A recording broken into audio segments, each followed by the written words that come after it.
गणानां त्वा गणपतिगुं हवामहे कविं कवीनामुपमश्रवस्तमं ज्येष्ठराजं ब्रह्मणां ब्रह्मणस्पता न शृण्वन्नोतिभिः सीदसादनं श्रीमहागणाधिपतये नमः। गुरुर्ब्रह्मा गुरुर्विष्णुः गुरुर्देवो महेश्वरः गुरुस्साक्षात् परं ब्रह्म तस्मै श्रीगुरवे नमः। सदाशिवसमारम्भां शङ्कराचार्यमध्यमाम् अस्मदाचार्यपर्यन्तां वन्दे गुरुपरम्पराम्। ओम पूर्णमदः पूर्णमिदं पूर्णात् पूर्णमुदच्यते पूर्णस्य पूर्णमादाय पूर्णमेवावशिष्यते। ओम शांति शांति शान्तिः। Dear friends, we are about to complete the 8th mantra. That is 8th mantra which tells about the nature of Brahman. But in this 8th mantra, the mantra is so constructed that there are certain attributes of the Nirguna Brahma. There are certain, not attributes, there is a description of Nirguna Brahma. And then it is also talking about certain functions of the Saguna Brahma. That is the creator of this universe, the person who puts some order in this universe. He distributes various duties to various things in this, universe. So it talks at two levels. One is at the Nirguna level, that is the functionless Brahman. The other is at the Saguna level, that is the Brahman with functions, a sort of empirical Brahman as we call it, or empirical God as we call it. So that two levels it has talked. Because at this transcendental level it talked about Saparyagat, Shukram, Akayam, Avranam, it is untouched by anything, it doesn't have this Thola Sharira, it doesn't have Karana Sharira, it is pervading everywhere. So all those things, Apapa Vidham, so all those things it has said. Then that they were all referred to in the neuter gender. The other description, Kavihi, Manishi, Swayambhuhu, they are all in the masculine gender, referring to some sort of, functional Brahman.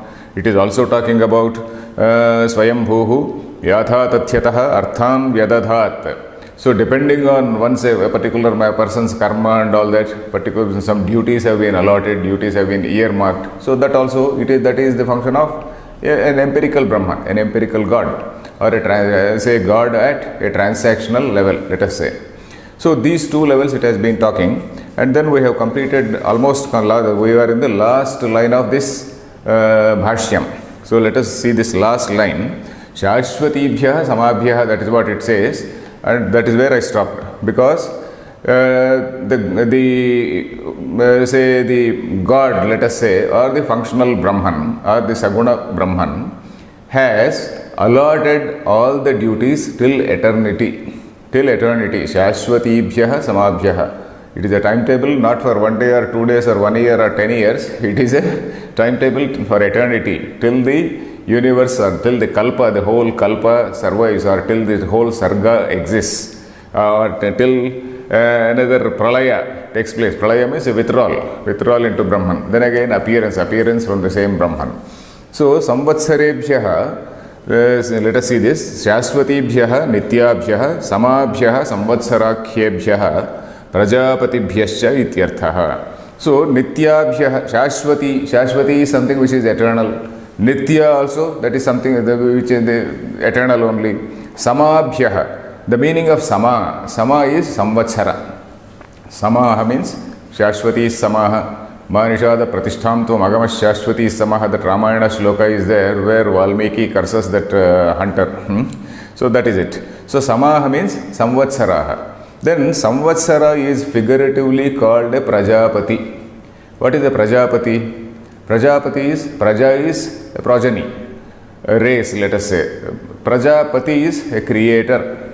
So we have seen in Gita Bhashya, Sabhagavan, Sruštvedam Jagat, that Lord, he created this universe, and then he created this Marichyadi and Agre Sruštva Prajapatin. What is this? Dharmam Grahayamasa Vedoktam. So that is what he said. Shankaracharya, if you remember that old Bhagavad Gita Bhashyam, he created this universe, and then Marichyadi and Agre Sruštva Prajapatin. He created all these Prajapatis called Marichi and then several other people, because the race cannot come from only one person. Race has to come from different people. So he created about 7 Marichis. So Marichi and other Prajapatis. Some other book says 9. It doesn't matter whether it is 7 or 9. So those are the so-called, they are our rishis. So that is those names only we say when we tell our gotra. We say this is I belong to this particular gotra, and each gotra has a combination of 3 or 4 rishis. Sometimes 5 rishis also, Pancharshaya it is said. So it is like that. So all these people are called Prajapatis. Prajapati is the creator or progenitor, the people who are the Gotra Pravartakas as they are called, the people who start this Gotra.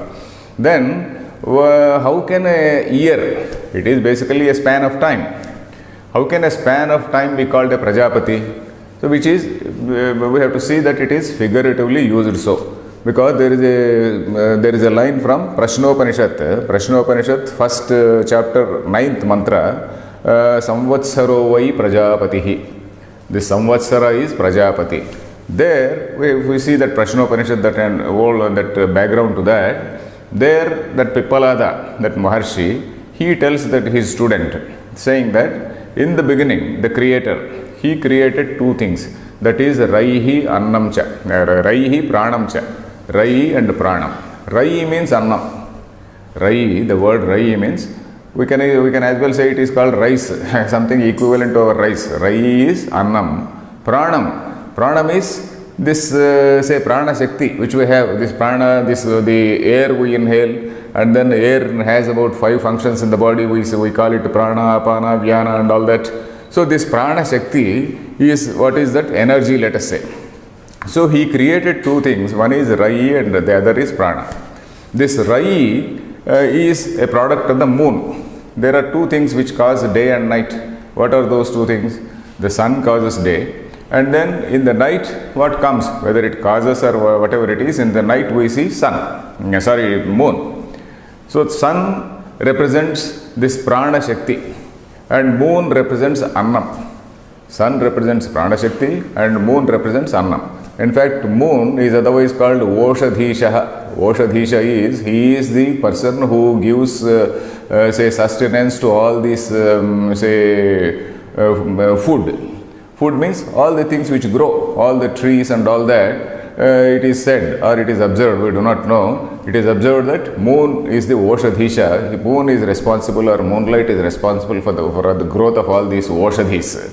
So sun is also responsible. Sun gives energy and moon produces food. So that is what is the observation. So there is what is called Rai, there is what is called Prana, and Prana digests this Rai.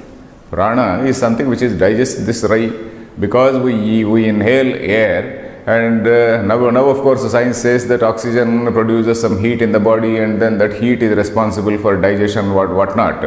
I don't say that our ancient rishis knew all that, but somehow they visualized that this Prana Shakti is responsible for digestion. This Prana Shakti, the air we inhale, is responsible for digestion of food. So they evolved some sort of relationship between Prana and food, this Prana Shakti and food. And then food, say moon represents food, sun represents this Prana Shakti. So that is the picture. Sun and also fire, let us say Agni. So this moon and the other name, the Sanskrit name for moon is Soma. This Agni on one side and Soma on one side, these 2 things, they were called Agnishtoma. Agni plus Soma is called Agnishtoma. You must have heard the name Agnishtoma. It is the name of one yajna. Agnishtoma is the name of one yajna, where various ahutis are given into the Agni. So that is why whenever a tradition, if you see some traditional person eating, having his lunch, he will not straight away grab food as we do, as we normally do. As in the moment we see a table, we just go grab whatever we want and we eat. So that is not the way which we have to eat. If you see any traditional, even if you go to some mutts, for example, if you go to some Sringeri mutt or Kanchi mutt or any such mutt, and if you are sitting in that line, there is a drill for that eating. So there is what is called Prana Ahutulu. You know that Prana Ahutulu. You take one small, say, grain of rice, and then with these 2 fingers, and then you throw into the mouth. And you are not supposed to, bite them and you are chew them. You are just supposed to swallow. Then 5. Pranaya Swaha. There are the air which we breathe. It has 5 functions in the body.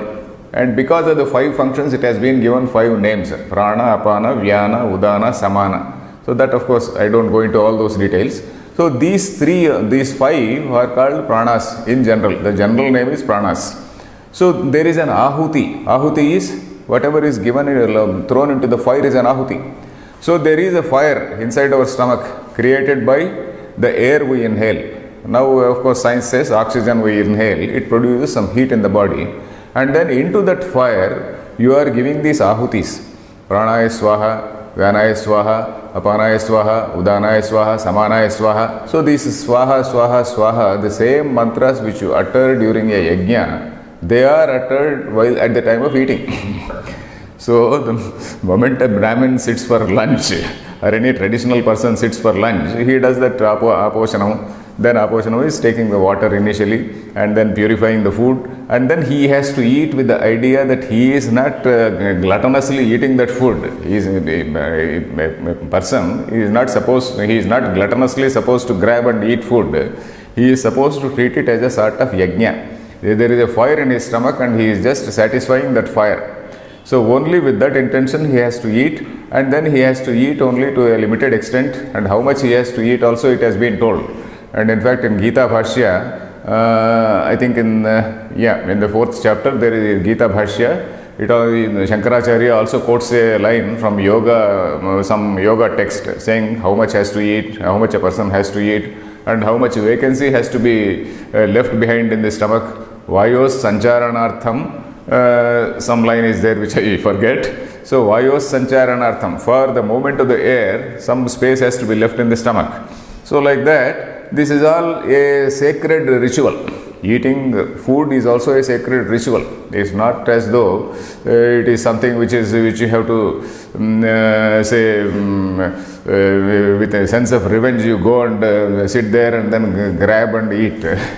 So that is it. So this Prajapati, coming back to this Prajapati or a creator, so this Rai and Prana, Agnishtoma, as I said, there is Soma on one side and Agni on one side. So a person who takes his food with this sense that he is doing that Agnishtoma, he gets the punya of that Agnishtoma yaga. He gets the punya or merit which is attained by doing an Agnishtoma yaga. So this is how this thing has been visualized. So Prajapati is somebody who is a creator. He is a creator in the sense that he is responsible for this Agnishtoma. He is responsible for this Agni and the Shoma coming together and then promoting the race. So that is why an year of course is what? Year is only a collection of days and nights. So that, of course, say that again, there are some more details given in what is that Prashnopanishad. If you read Prashnopanishad Bhashyam, you will get more details about this in that Bhashyam. So this Samvatsara is figuratively called Prajapati for this reason. Samvatsarakhyebhyah Prajapatibhyah ityarthaha. So is it okay? So that is it. Then, now there is a small introduction to the next mantra. There is a next 3 mantras, they form a set. The next 3 mantras, Andham Tamah Pravishanti Ye Avidyam Upasate, and then the other 2 mantras, all the 3, they form one set. It talks about the Jnana and Karma. Not Jnana and Karma, they talk about Karma and Upasana, Saguna Brahmopasana. Before going into that, Shankaracharya is giving a small Sambandha Bhashyam, an introductory Bhashyam. This is about the 2 paths which we have seen in Gita also. Gita also describes 2 paths, this Jnana Marga and Karma Marga. So this same Jnana Marga and Karma Marga he is mentioning here, and then he is going to discuss a type of Samuchaya which is totally different from Jnana Karma Samuchaya. Jnana and Karma cannot be combined. That is an established thing in Vedanta. So there is another type of Samuchaya which has been told in the 3 mantras. So Shankaracharya, before discussing that, he is clarifying our doubts so that we will not misunderstand that it is Jnana Karma Samuchaya which is being told in the next 3 shlokas. So let us read this introduction. Atra adyena mantrena sarvaishana parityagena jnana nishtha ukta prathamo vedarthaha. ईशावास्यमिदगं सर्वं ईशावास्यमिदं सर्वं मा गृधः कस्य स्विद्धनम् इति मा गृधः कस्य सिद्धनम् इति अज्ञानां जिजीविषूणां अज्ञानां जिजीविषूणां ज्ञाननिष्ठासम्भवे ज्ञाननिष्ठासम्भवे कुर्वन्नेवेह कर्माणि कुर्वन्नेवेह कर्माणि जिजीविषेत् जिजीविषेत् इति कर्मनिष्ठा उक्ता इति कर्मनिष्ठा उक्ता द्वितीयो वेदार्थः. द्वितीयो वेदार्थः. So he is referring, Shankaracharya is referring to the first two mantras of the same Upanishads.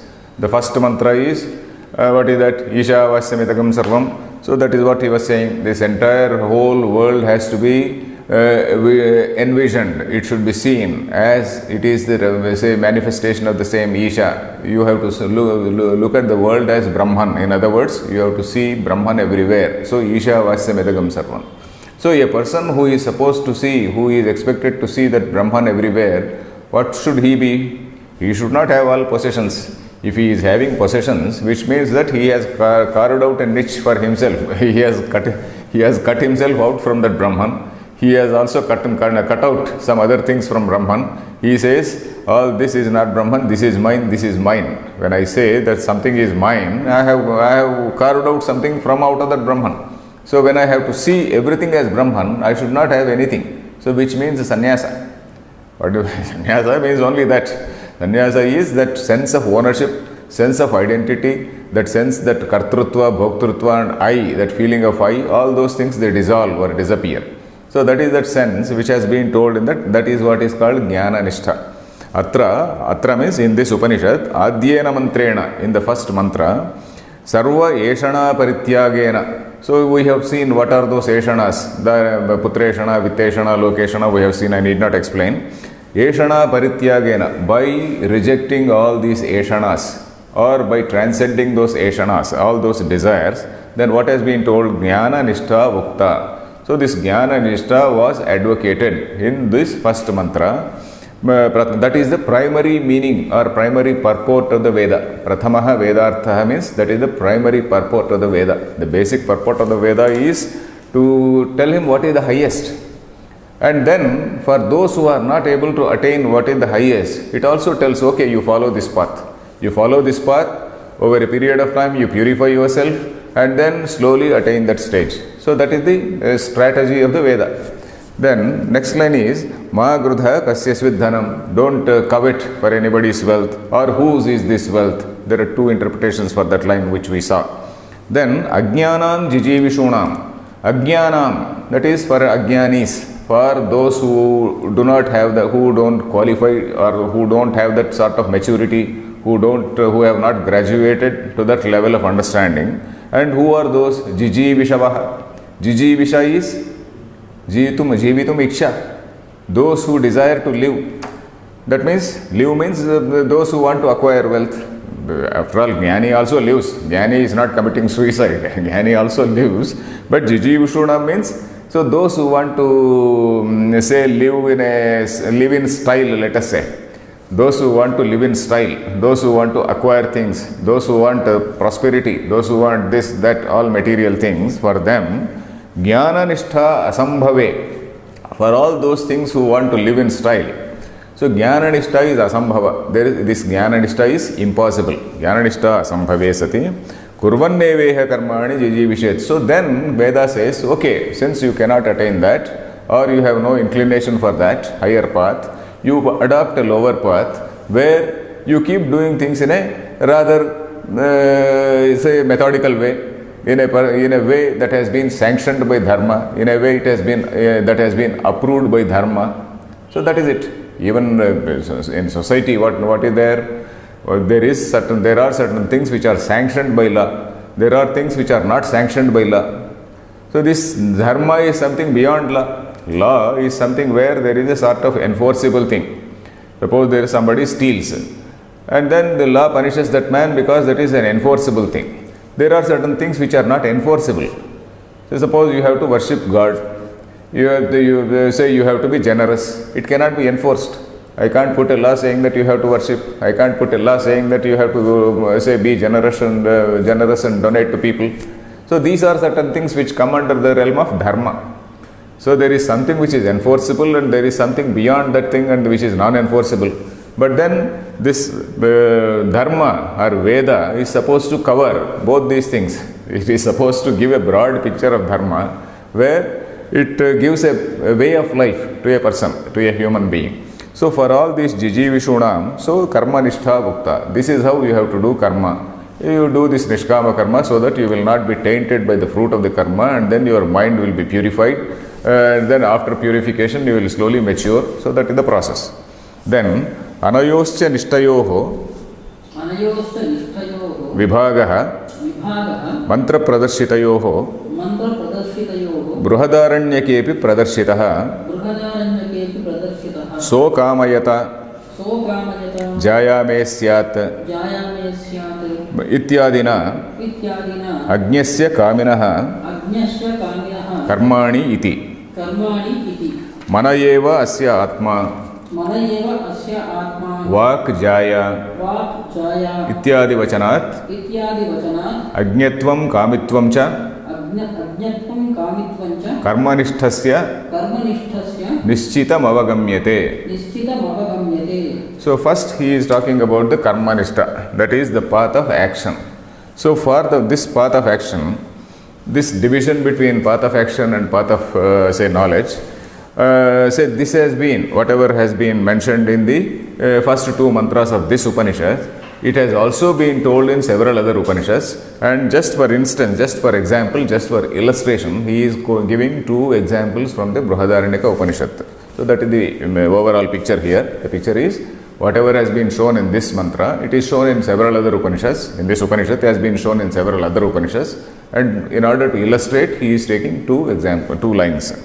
Anayoho nishtayoho. Anayoho nishtayoho vibhagaha means the division which is explained in these two mantras, in the division of these two nishtas. Anayoho nishtayoho vibhagaha means the division of these two nishtas. Mantra pradarshitayoho, which have been demonstrated in these first two mantras of this Upanishad. Brihadaranyake api pradarshitaha. This division has been demonstrated or advocated in the Brihadaranyaka Upanishad also. Brihadaranyake api pradarshitaha. In what manner? Saha akamayata. So kamayata means saha plus akamayata. So kamayata. Jaya me syat. So he desired. Who is that he? So if you see that Brihadaranyaka, the first adhyaya, fourth Brahmana, this is the 17th mantra. First adhyaya, fourth Brahmana, 17th mantra. There, that is saha akamayata. There is a description given there. Shankaracharya says, Dehendriya Sanghata Abhimani, he says, who is that person who is desiring? So kamayata jaya me syat. He desired. What? Let me have a wife. Let me have a wife. He desired. Then who is that he who desired to have a wife? So Shankaracharya is explaining in that particular context. If you see that Brihadaranyaka Upanishad, he explains Dehendriya Sanghata Abhimani. So this person who has disconnected himself from that eternal Brahman, who feels himself separate from Brahman, and who is an Ajnani, and then who feels identified with the Deha, Indriya, Sanghata. Deha is body, Indriya is this senses. So this body sense complex, let us say. Or people say nowadays, say generally the word used is body mind complex. So this one who identifies himself with this body mind complex. So he is that person. And then when he identifies himself with the body-mind complex, naturally he feels insecure. He feels insecure. If he feels one with that Brahman, then he doesn't feel insecure. When he separates himself, when he disconnects himself from Brahman and when he identifies himself with this body-mind complex, he feels insecure, he wants this, he wants that, he sees asampurnatvam. He also says asampurnatva abhimani, asampurnatvam, that is incompleteness. Asampurnatvam is incompleteness. So he is not complete. He wants to get this, he wants to achieve this, achieve that. So that is where all these eshanas start. Putreshana, Vitteshana and Lokeshana. And in order to attain that, he has to have a wife. So the scripture says, unless you have a wife, you cannot do yajna. A sannyasi, for a sannyasi, yajna is not prescribed. For a brahmachari, yajna is not prescribed. So only for a grihastha, yajna is prescribed. So if you do yajna only, you will get that Pitruloka, Devaloka and whatnot, that Loka Jaya, Lokeshana will be achieved only through that Jaya. By yajna, and yajna has to be done only when you have a wife. Then Putreshana, you can't have children without having a wife. Not in America or not Western countries, you can have, of course, in Vedic context, you cannot have a child without having a wife. So he has to have a wife. Jaya me syat. So loke vitteshana. And for the sake of say yajna, you have to collect some money and all those things, all other various say material, a lot of material has to be collected for performing a yajna. So Jaya Mesya, Jaya is the thing which leads to all these things.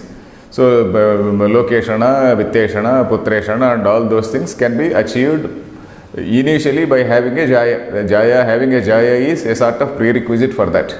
So he desired for that. So that is what Shankaracharya says, because this person, so Kamayata, the person who desires, he is under the influence of Ajnana.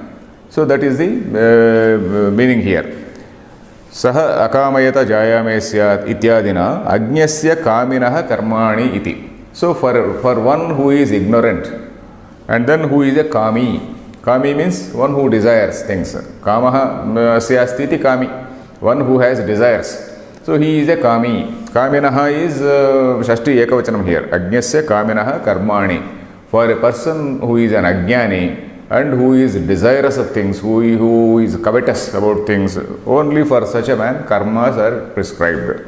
Then he is also giving another line, Manayeva asya atma vak jaya. So this is again manahas is mind. Manayeva asya atma, the mind is his self. Whose self? That selfish man. That selfish man means the person who is having that identification with this body-mind complex. So for such a man, the mind is his self. The mind itself is his self. He doesn't go beyond that mind. Because the Shankaracharya, in that context, he also gives a commentary saying that mind is the thing which controls all the indriyas. Mind is the thing which controls the body and all that. So that is why mana, the mind, is the self. That is the body. That is the lord of the body. Then vak jaya. Vak is voice, the speech. That is the wife. So this is a type of upasana which has been mentioned there. Manaha is atma, vak, jaya. For somebody who is unable to secure a wife, for a poor person who is unable to secure a wife, he has to do upasana in this manner. For somebody who is having some money and who is able to secure a wife, he will marry. But for a very poor fellow who is not able to do anything, he has to do this upasana. So this again is some alternative which has been mentioned in that Brihadaranyaka Upanishad. So mana eva atma vak jaya. This is another point. Vak jaya, why is voice jaya? Jaya is wife. Why is vak or voice figuratively called wife? Because voice follows the mind. Whatever is there in the mind, it comes out through vak. So that is why it is called jaya. It is following the mind. So that is why it is called jaya. Then इत्यादि वचनात् अज्ञत्वं कामित्वं च कर्मनिष्ठस्य निश्चितम् अवगम्यते. So अज्ञत्वं and kamitvam. So these two things are the characteristics of a karmanistha. Ajñatva means ignorance. Kamitva means being a bundle of desires. Kamitvam, that is having so many desires. Ajñatvam is having ignorance. Then kamitvam is having so many desires. These two are the characteristics of a karma nishtha.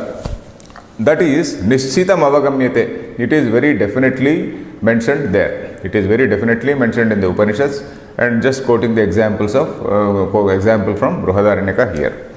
Next line. Tathacha tat phalam saptanna sargaha teshu atmabhavena atmaswarupavasthanam. So he is referring to another Brahmanam there in the same Brihadaranyaka Upanishad. There is another Brahmanam. After this 1-4, there is the next Brahmanam it is called Saptanna Brahmanam. Saptanna Brahmanam describes the 7 types of food.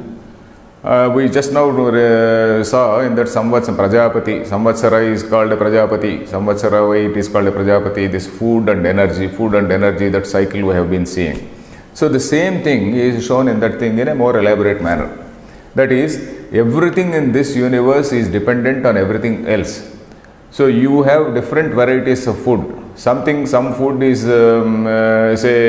for you, some food is for gods, some food is for something else, some food is for something else, and each is dependent on the other. So that principle of interdependence is mentioned in that Saptanna Brahmana.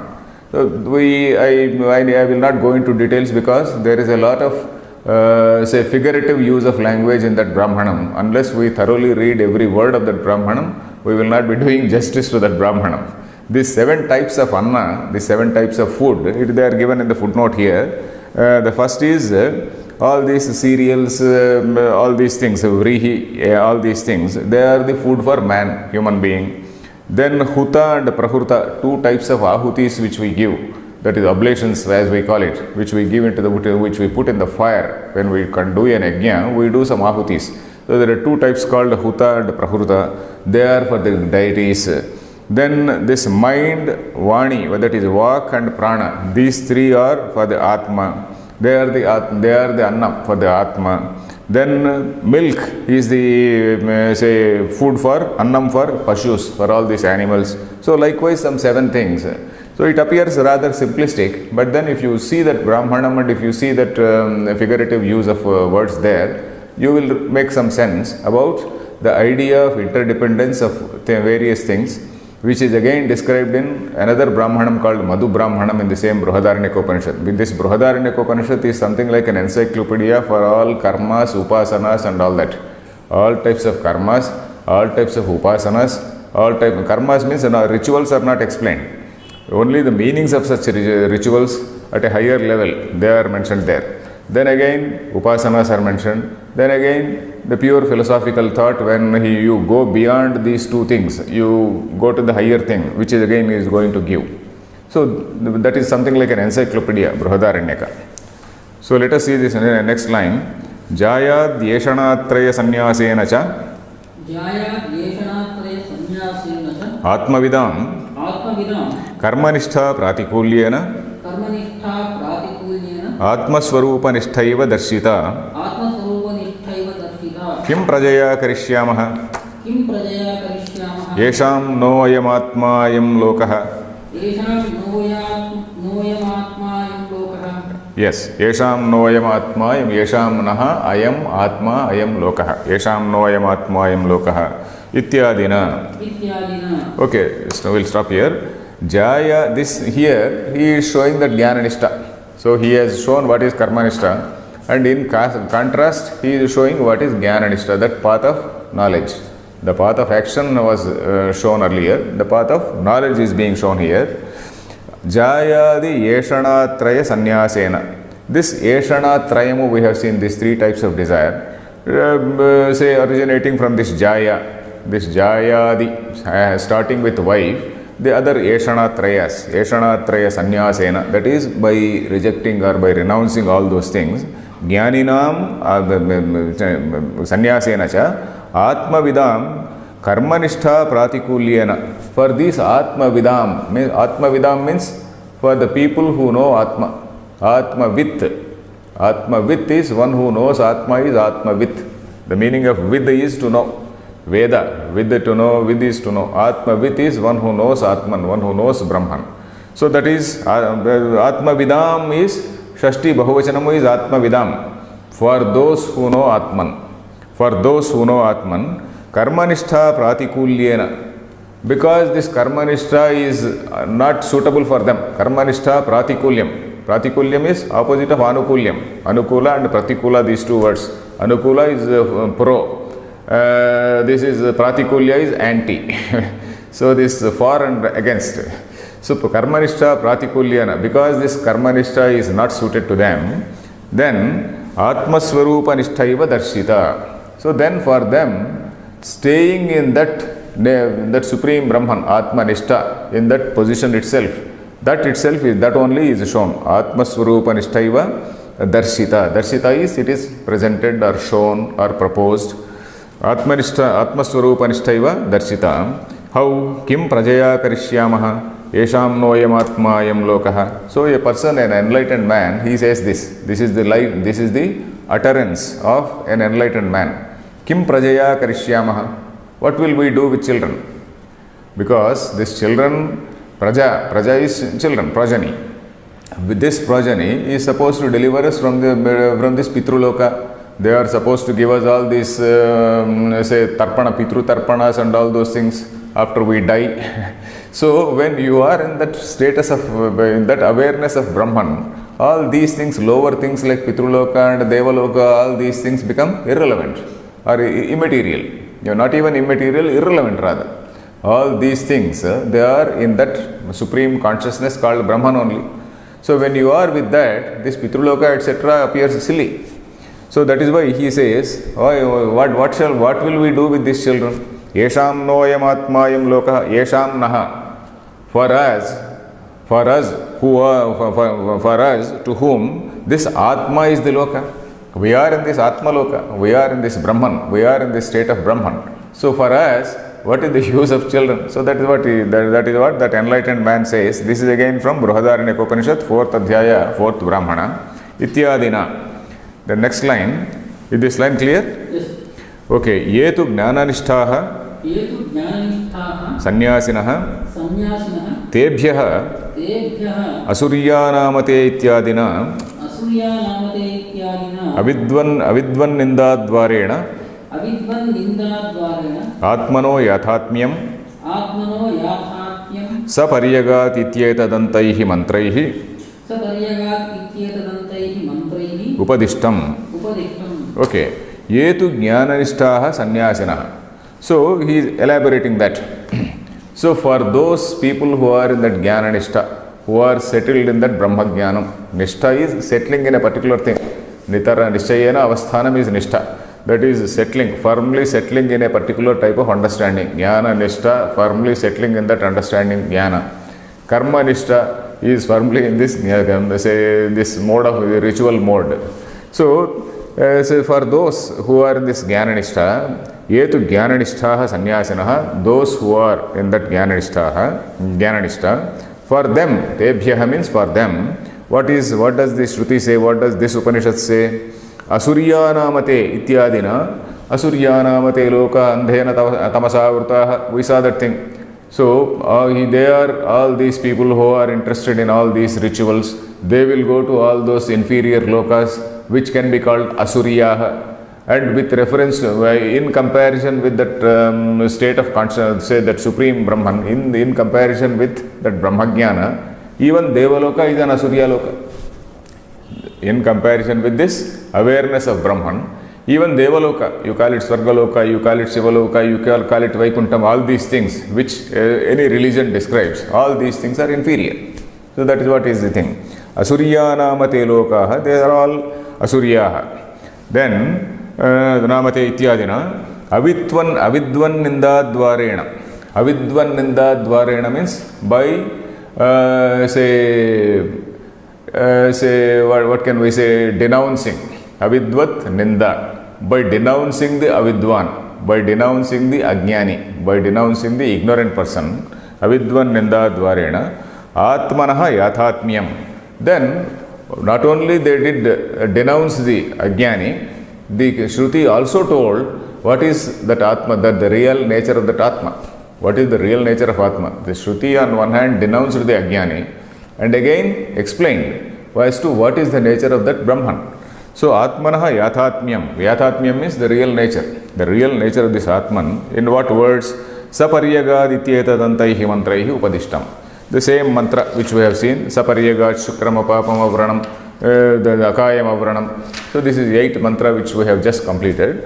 Till this thing. So this Atmanaha Yathatmyam Upadishtam. This it has been instructed to us. Upadesha, we know, Upadesha is what?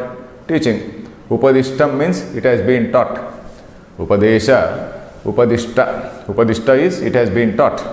Upadishtam. Tehi atra adhikrutaha na kaminaha iti. Te means they. It refers to the sannyasinaha, jnana-nishtaha. Those people, they jnana-nishtaha, atra adhikrutaha. Atra means in this jnana-nishta, this sannyasinaha. Atra means in this jnana-nishta, adhikurtaha, they are entitled. Only these people, these sannyasinaha, they are the people who are qualified, they are the people who are authorized or entitled for this atmanistha. Iti na kaminaha iti. So it also says na kaminaha, not those people who are covetous, who are greedy, who desire things, who are having all those desires. So they are not qualified for this atmanistha. So that has been told. Is it clear? Yes. Next line. Tathacha तथा च श्वेताश्वतराणां श्वेताश्वतराणां मंत्रोपनिषदि मन्त्रोपनिषदि अत्याश्रमिभ्यः अत्याश्रमिभ्यः परमं पवित्रं परमं पवित्रं प्रोवाच सम्यक् प्रोवाच सम्यक् ऋषिसङ्घजुष्टम् ऋषिसङ्घदुष्टम् इत्यादि विभज्य उक्तम्. इत्यादि विभज्य उक्तम्. So he is quoting a line from, this is the last mantra from this Shvetashvatara Upanishad. That is the 6th chapter, 21st mantra. This is the last mantra in that Shvetashvatara Upanishad. So after describing this entire thing, that Rishi named Shvetashvatara, what did he do? He taught this path. What is this path? This path of knowledge and this path of renunciation. He taught them to all those atyashramibhyaha. Atyashrami means, this is a word which we have to remember. Atyashrami is one who transcends all these ashramas. Ashrama we know, brahmacharya ashrama, gruhastha ashrama, vanaprastha ashrama and sannyasa. So atyashrami is who transcends the first three ashramas. There is no transcending from sannyasa ashrama, because once he has already left, there is no further transcendence. Atyashrami is one who goes beyond. This Ati Varnashrami also, there is another word used in Bruhadaranyaka. Ati Varnashrami. Atyashrami. Atyashrami, one who transcends this ashramas. Ati Varnashrami is one who is beyond Varna and Ashrama. He is this Varna, okay, all four Varnas he transcends. He is Brahmana, Kshatriya, Vaishya, Shudra, all those things he transcends. A sannyasi cannot say I am a Brahmin. Sannyasi in his Purva, the earlier phase, he could have been a Brahmin. But then after becoming a sannyasi, he cannot say I was a Brahmin or I am a Brahmin, he cannot say. Because he is beyond that.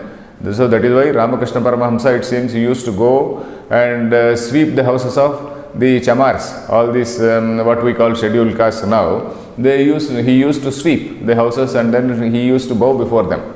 So that is what he was doing, and then it was treated as a very, very strange behavior.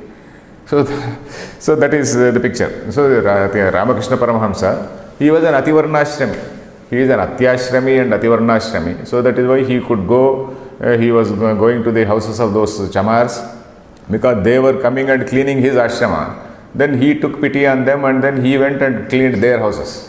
So that is the story of, not story, that is the incident, that is the life of Ramakrishna. So Atyashramibhyaha Paramam Pavitram Provacha. So this sacred thing, Paramam Pavitram, this sacred thing has been taught. What this sacred thing, there is another adjective given to that, Rushi Sangha Justam. That is, that which is commended, that which is followed by this Rushi Sangha. Rushi Sangha is all these groups of Rushis, Rushi Sangha, all these Rushis. Rushi Sangha Justam means something which has been commended by all the Rushis, something which has been commended by all the sages. So that sort of knowledge, which is Paramam Pavitram, which is very, very sacred. So he taught to these Atyashramis. So these Atyashramis, they were taught by Shvetashvatara, this sage Shvetashvatara. He taught this particular Jnananishta to those Atyashramis. So that is the meaning. So Ityadi Vibhajya Vuktam. Vibhajya means separately, having made a Vibhaga. Vibhaga is division. Vibhajya means having made a division. Vibhajya Vuktam.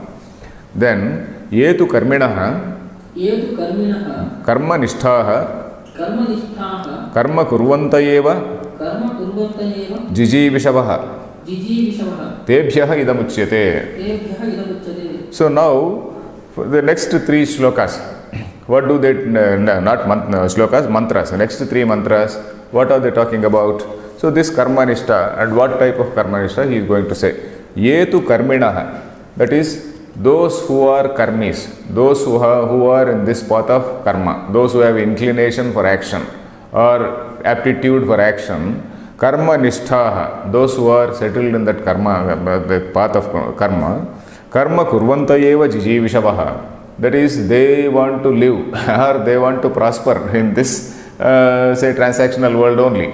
So, karma kurvanta eva jijivishavaha. They want to say, perform various rituals, and then they want to acquire more wealth, and then they want to pursue in the same manner. For those, idam uchyate, this is being told. Idam uchyate means this is being told. So then, let us read this thing. Or I will first explain these three mantras. Put together, I will just give the general meaning and then go into that. So here, there are two words which are used here. That is Vidya and Avidya. Vidya, what is Vidya? We have seen so much of Gita, so we have heard so many Gita classes, and then here also in Isha was here some classes. Vidya is what? Brahma Vidya, Atma Vidya. We refer by the word Vidya, we refer to, that is the most settled, the generally settled meaning is that. Avidya is Ajnanam, ignorance, whatever is not Vidya. So apart from Brahma Vidya, say if somebody is studying some physics, mathematics, chemistry and science, literature and whatnot, all these things are avidya. In fact, in Chandogya Upanishad, sage Narada goes to Sanat Kumara. I think I have told you this thing. Sage Narada, he is called Devarshi. He is the Rishi among gods. So he once goes to Sanat Kumara, maybe in the initial stages before he attained that Rishi hood, Rishidom. Then he goes and then he asks for Brahma Vidya. Then Sanat Kumara asks him, what all do you know now? You tell me what all you don't know now so that I can start from there. Then this man says, no, I have studied this Veda, I have studied that, Purana, Itihasa, all those things, Gandharva Shastram, this Ayurveda, all these things, what all human knowledge was there, he all tells the names of all those Shastras. So then that man says, so this is all avidya, all these things, nama eva, these are all names, these are all only names, this is not Brahma, this is not the truth. So that is what is meant by avidya. So that is the meaning which we normally see. So but here we see that in these three shlokas, the words Vidya and Avidya are used in a slightly different sense. Because the same Veda, because we know that Veda is not a text written by one man at one particular time. Veda is revelation of various universal principles to various rishis at various points of time, maybe over a period of a few hundred years. Veda, if you see, starting from Rig Veda, the earliest portions of Rig Veda, linguistically they are different. Language is slightly different. And the latest portions of Veda, if we see, they are slightly different. So it must have taken place over a period of a few hundred years. And then all these things, they were all envisioned by certain rishis who were staying in the forests, who did tapas, who saw the nature of the universe, who saw their own nature, who saw their own mind, and then found certain equation between the human nature and what is there in the cosmos. So these people, they evolved certain principles. So these things are there in those Vedas. So that is why in one portion, some Rishi has used this word Vidya and Avidya in a particular way. So in another portion, the same word Vidya and Avidya are used in a slightly different way. So anybody who wants to see some unity of thought in all these things, what will he do? So he will see what exactly is the majority use, or what is the major purpose of this, what is the major purport, or what is the basic idea of the Veda. So he will start the basic message of the Veda. Prathamo Vedartha, we just saw, Prathamaha Vedartha, Adriyana Mantrena, Jnana Nishtha Ukta, Prathamo Vedartha. What is the primary meaning of this Veda, he will see. So once he sees the primary meaning, so even if there is a slight difference in the use of words somewhere, he will say, no, in this particular context, you have to take this. Suppose I am teaching you something, and while I am teaching something, suddenly in some context, I may wrongly use a word, or I use a word in a slightly different sense. So you should not think that this is a contradiction. You have to interpret it to knowing what is my ultimate message, or what is my ultimate theme. So that is how Shankaracharya is commenting. Taking, of course, he is not commenting on his own. He is taking from some other text and commenting. He is also taking the example of some other, Veda portion. And then in that particular portion, Vidya is used to mean Upasana. And then avidya is used to, is referred, is used to refer to karma. So in these three mantras, we have to forget that vidya is Brahma Vidya and avidya is general ajnana. And in avidya, actually karma and upasana all come under avidya only. Upasana, the Saguna Brahma Upasana also is another level of avidya only. So all these things, that is the settled meaning of the Veda. But in these three slokas, these words are used in a slightly different sense. And so that is why this Jnana Karma Samuchchayavadis, the people who want to combine Jnana and Karma, they take great support from these mantras. But then that is rejected by the Advaitins, saying that the main meaning of the Veda we have to see. And once you have that broad framework and main vision of the Veda, you have to put all other things in that main vision. So that is called Ekavakyata, or unity of thought. Otherwise, you will be discovering some small different use of a word in a particular place, and then you will draw all types of meanings into that. So you should not do that. So that is what is the picture here. So these three mantras, they are like that. So the first mantra says, those who follow karma, they are in darkness. And those who follow upasana, totally leaving karma, totally abandoning karma, they go into greater darkness. Andham tamaha pravishanti. Ye avidyam upasate. Those who follow only karma path, they go into darkness. And then those who do this only upasana, that is Saguna Upasana, Samdevata Upasana, totally rejecting karma, they go into greater darkness. Then the other mantra says, there are two different, phalam. Phalam means results. Two different phalams or results are described for these two paths. Avidya gives a different result. This vidya gives a different result. Avidya means karma. Karma gives a different result. This upasana gives a different result. So that is the meaning of this next mantra. The last mantra says, these two things, vidya and avidya, that is upasana and karma. So long as we discuss these three mantras, we should not forget their meaning. Vidyamcha, avidyamcha. So vidya is upasana, avidya is karma. These two things have to be jointly done. You should not abandon karma and do upasana only. And you should not do only karma without doing upasana. So there is a inadequacy. These two things, okay, they are good. Karma is also okay. Upasana also is okay. But this unity of this karma and upasana gives proper result. And that is why this independent, implementation, anushthanam, let us say, somebody being only in ritual, somebody being in only, upasana, these two things, they are not exactly condemned, they are criticized. It is not the recommended way. That is not the recommended way. The recommended way is a person who is a ritualist, who is doing karma, he should also do some, the upasana, and vice versa. So that is the total overall meaning of these three mantras in brief. So let us see this mantra. Andham tamah pravishanti ye avidyamupasate tato bhuya ivate tamo ya uvidyayagam vrataha. Fine. So I will tell the meaning first. Andham tamaha pravishanti. Andham tamaha, that is called, andha is blind, tamaha is darkness. Andham tamaha is just blinding darkness. Pravishanti, these people enter. Who?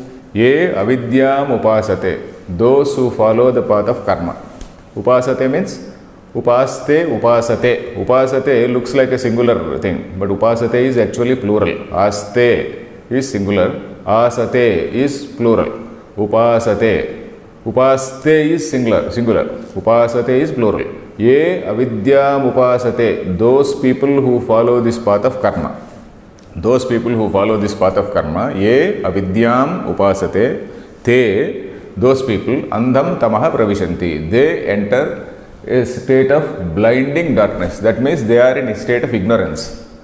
Blinding darkness means ignorance. Basically, it is ignorance. Then, tato bhuyaiva te. Those others. Yau vidyayagam rataha. Yetu, ya-u means yetu. Ya-u is yetu. Those people, on the other hand, vidyayagam rataha. Vidyayam rataha means those who are just entangled in vidya. Those who are just entangled in that, say this upasana only. So those people who are not doing their karma, they go to much more greater darkness. So the one set is say censored. It is not correct. The other set says you will go into greater darkness. So that is how these two paths, if they are independently followed, these two paths are censored. So let us read this. Tato bhuyaivate tamaha ya u vidyayam rataha. Rataha means those who are engaged, those who are entangled in that. Those who are attached to that. So that is it. So next, let us see the bhashyam. Katham punaha evam avagamyate natu sarvesham iti. So this line we have to read with the previous line of the bhashyam. Previous line of the bhashyam said, Yetu karminaha karmanishtaha tebhyaha idamuchyate. So that earlier line said, for those people who are in the karmanishta, this is being told. So this line which we just read, that is katham punarevam avagamyate natu sarvesham means, how can you say that it is only for those who are in karmanishta? How can you say that it is applicable only for karmanishta, not for those in the jnananishta? So that is what it uchyate akaminaha. So did you understand this question or not? Katham punarevam avagamyate natuk sarvesham iti means, how do you say that this is only for karmanishtas? Why not for jnananishtas? So that is it. Uchyate akaminaha sadhya sadhana bheda upamardena. Sadhya sadhana bhedopamardena we have to say, but for breaking I just read like that. Yasmin sarvani bhutani atmaivabhut vijanataha tatra komohaha kashyokaha ekatvam anupashyataha iti yat atmaikatva vijnanam uktam tat na kenachit karmana jnanantarena va hi amudhaha samucchichishati. Okay, he says, he is again going back to this mantra. What is that mantra? Yasmin sarvani bhutani atmaiva bhudvijanatah tatra komoha kashyokaha. That is mantra number 7. So for one who sees, say Atman or Brahman in everything, and the person who sees that unity, ekatvam anupashyataha, for somebody who is capable of seeing that unity, where is the question of sorrow, where is the question of delusion? So a person who is in that stage, what is his description? Akaminaha, that is akami. Only he can reach that stage only when he is an akami, when who has gone beyond the desires. Then sadhya sadhana bheda upamardena. This bheda means the difference between sadhya and sadhana, all that difference has been demolished by him. Upamardana means demolishing. This sadhya and sadhana, when do they come into picture? What is sadhya and what is sadhana? Ends and means. Sadhyam is end, sadhana is means. So you are following certain ends and means so long as you have some goals in life, so long as you want to attain this, so long as you want to do this. So you have a strategy. If you have an end or if you have a goal, you have a strategy, you have a path to follow. And in that path there are some sadhanas, there are some tools, there are some some methods which you, let us say strategy which you follow. So these are all sadhanas. So for a jnani who has no ends, who has no goals, he is already seeing ekatva, who is already seeing, he sees this supreme, he is in that state of supreme consciousness. So for such a man, there is no goal to be achieved. There is no particular thing to be attained. So at the transactional level or at the worldly level. So for him, there is no goal, sadhya, sadhana, they become irrelevant. So that is why sadhya sadhana bheda, this difference of sadhya and sadhana, ends and means, that has been demolished. Upamardena. Sadhya sadhana bheda upamardena. Upamarda, mardanamu, you know. Mardanamu is beating, thrashing. So that bheda has been thrashed out, thrashed. It has been demolished there. Yasmin sarvani bhutani, we saw this loka, iti yat atmaikatva vijnana muktam. So that this atmaikatva vijnanam has been told, this mantra. Atmaikatva vijnanam is, this atma is the thing which is present everywhere. So that jnana is told in this thing. Tat na kenasit karmana jnanantarena va hi amudhaha samuchchichishati. So amudhaha, one who is not a fool, what means one who, a wise man, he does not want to, he will never try to combine this jnana with any other action, ekenachit karmana jnanantarenava, or with any other type of inferior jnana. A person, a wise man, who is in that state of Brahma awareness, he will not try to combine, he will not try to blend this jnana with any type of karma or any other type of jnanantarena, means any other type of jnana. So that is it. Any other type of jnana means, here we are referring to upasana. So a person who is a jnani, he will not try to say adulterate, let us say. He will not try to, he is in a state of pure, he is in a pure state. He would not, time is over? Okay, he would, time is over. So he would not try to adulterate, he would not try to mix it with any type of karma or jnana. So we'll stop with this. Om Purnamadah Purnamidam Purnat Purnamudachyate Purnasya Purnamadaya Purnameva Vasishyate. Om Shanti Shanti Shantihi.